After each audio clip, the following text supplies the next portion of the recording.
Hi, இன்றைக்கி என்ன lunch and பிரேக்ஃபாஸ்ட்னு பார்க்கலாம். இன்றைக்கி காலையில் பிரேக்ஃபாஸ்ட்டுக்கு ராகி புட்டு மேலே சுகர் ஆட் பண்ணியிருக்கேன். இன்றைக்கி ஏகாதசி, ஸோ அதனால் இன்றைக்கி லஞ்சுக்கு சப்பாத்தி வித் வெஜ் குருமா.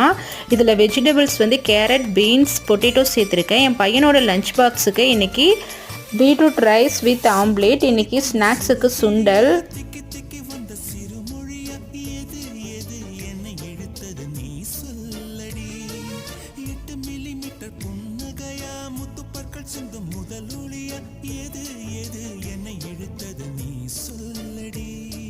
முகத்தில் இருந்த பிள்ளை குறும்பா மூடி கிடந்த ஜோடி திமிர என்ன சொல்ல எப்படி சொல்ல எதுகமோனா கைவசம் இல்ல உன்னை எண்ணிக்கொண்டு உள்ளே பற்றி கொண்டு உள்ளம் நோகுதடி என் உச்சி வெகுதடி நீ சூரியனை சுட்டுவிடும் தாமரையா என்னை மெல்ல மெல்ல கொல்ல வரும்